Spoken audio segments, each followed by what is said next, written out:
So this is the time where I'm watching the new movie, which everyone calls as Brave, and for which the lead actor said, "This was the most challenging role of my life." And I've zoned out 18 minutes ago, and all I've seen is my lover drop popcorn onto their lap next to me, and I'll tell you about the loveliness and the nuisance of that in another poem. But in this poem, I watch the movies for 12 hours a day and hate them for 15. I love the movies, but the movies do not love me. They love their money and the profoundness of their superficiality and their normalcy, and they're showing it how it is.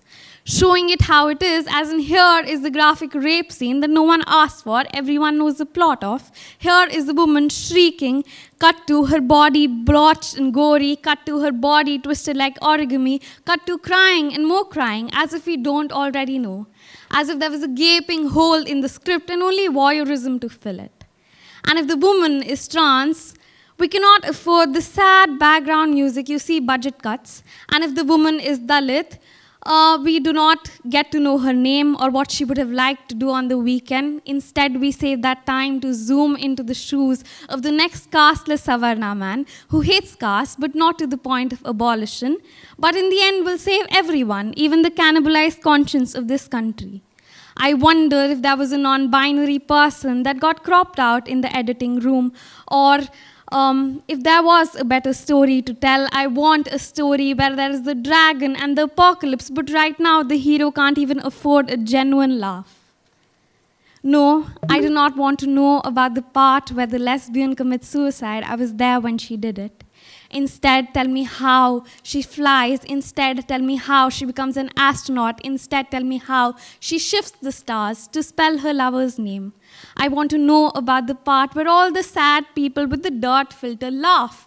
And it's not because of something as trivial as rain, but because there is no dirt filter dimming their lives. I want the montage where the industrialist gets kicked in the balls. Our imaginations are so revolutionary, I refuse to sell them for half-baked reality.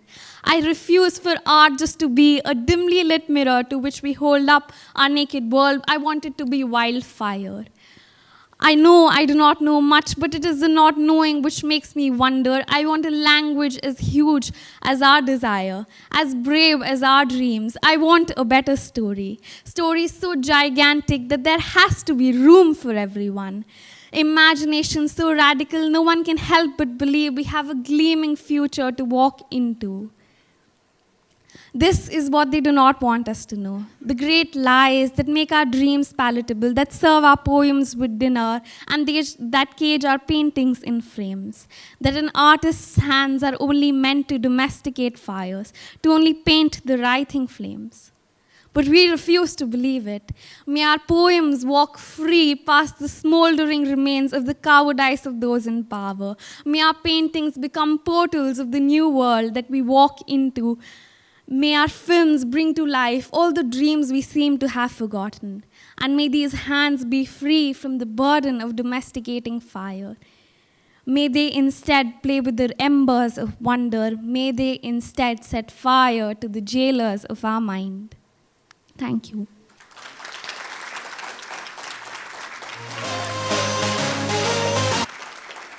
Thank you.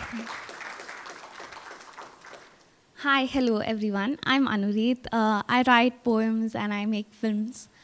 For a long time, I've been trying to navigate this sort of question in my head, which is that of the difference between the art and the artist, or the poet and the poem.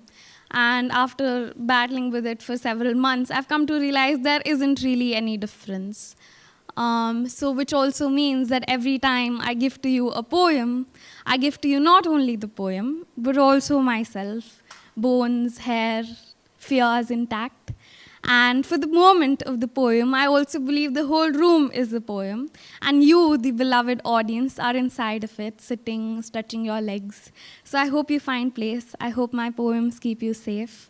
I hope you sit, you hear. Because it's complicated, because you can't really swallow a poem, you have to chew it. You must face the salt. You must taste the sugar. The poem that I just performed was written on the set of a film. I was an extra somewhere in the back. a lot of time, free time to idle away. So I wrote a poem.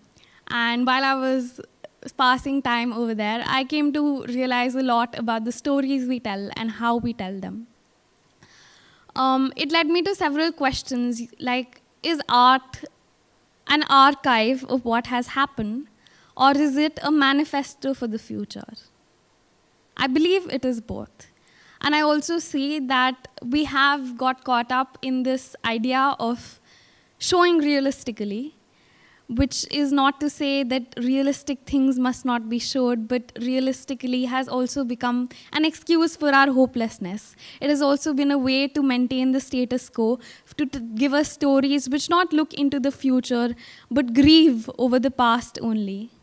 And I write this poem in the hope that there is actually a future waiting for us. It only demands to be written. And that our art will not only tell you what happened, but also what might happen. The next poem that I'm going to perform is called A Street Full of Desire. It's about the conflict that queerness has with the public space. The public space isn't just a road or a park or a bench, a comfortable metro ride. It is also a place where certain people, certain identities are deliberately hidden away. And this poem sort of navigates through that. It's June, and the editor of the magazine, which likes to talk about issues that matter, but there is no need to get politics involved, tells me my piece is always angry. The LGBTQIA community is now liberated. Whatever they want, they have. What else could you ask for? To kiss on the street? No. I do not want to kiss my love on the street, not now, not when heteronormativity disappears like a rainbow in July, or when homophobia exits through the back door. I do not want to kiss my love on the street. I do not want to kiss my love on the street because she might notice the bruises on my heart from beating too loud. Might notice I tremble too much, might notice I'm bringing an earthquake onto this pavement. We've practiced for storerooms and cramped closets. You see, even when we are left with so much sky, it might take a while for us to wring our legs and stand straight. You see, once there was a queer girl who said that she wanted to kiss her love on the street, and her house shrunk around her. How do you hide in so much light? How do you feel safe in a place that once wanted you dead? Do sidewalks not hold memories? I do not want to kiss my love on the street because the footpath still smells of blood. Because on another day, a body dismantled here in the hands of hate, and this spot went from gray to red to gray, and no one noticed. These metro station cameras didn't turn their little plastic necks the other way when a queer body disappears in the hands of hate. The railings of all these monuments have never caught queer people falling to their deaths from loneliness. I can't kiss my love on the street even if I feel safe, because what is safe in the hands of a police which cages our transistors for how bright they sparkle, that allows for pride inside barricades and chalk lines? What is pride if there is a time and venue to be proud? Trust the street lights to keep queer people in the dark, the roads to go every which way but home. I think I want so much more. I want so much more than to just kiss my love on the street. Thank you.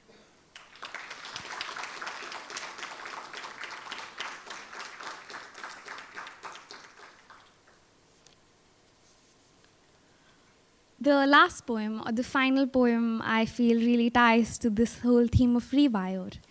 To rewire also means to rethink, and there is a sort of thinking that has plagued the way queer stories are told these days. They've become little packets of pity and shame and regret, and the same story is told over and over again, reducing queer people to this sort of voyeuristic pity fest where there's only sadness.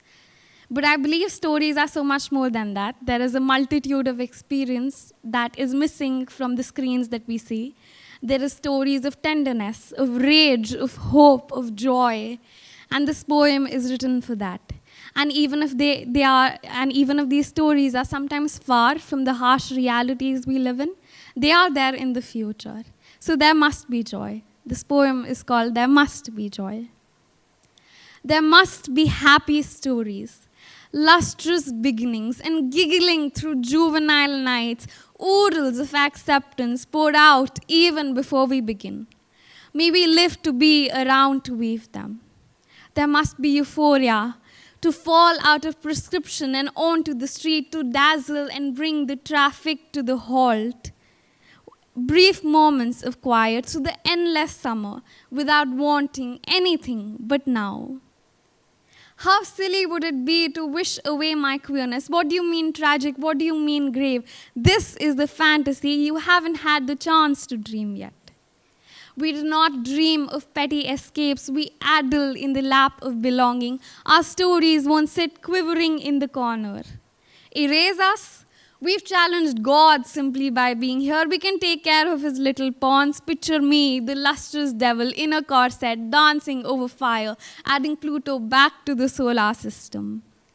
There must be stories where we take up space in your boardroom, in your artsy films, in your not-so-artsy films. We will not pitifully cling to your morsels of kindness. Why would I center my story on my coming out when it is you who pushed me in there? I will center instead my bratty lover who doesn't call me back. I will center the ecstasy of cheap booze and skating on wigs. My irresidence leaps from the tops of trees. The sun is jealous of the light I hold. We deserve narrative plenitude. We triumph each time we laugh. And there must be the rusted vinyl, the fading ink, the blackened Polaroid to capture it. So there must be the pulsating epilogue overflowing with possibility, where I take you by the hand into the night sky and show you the pink moon. There must be joy, sweet leisure of sitting and being without repercussion. Thank you. Thank you so much for having me.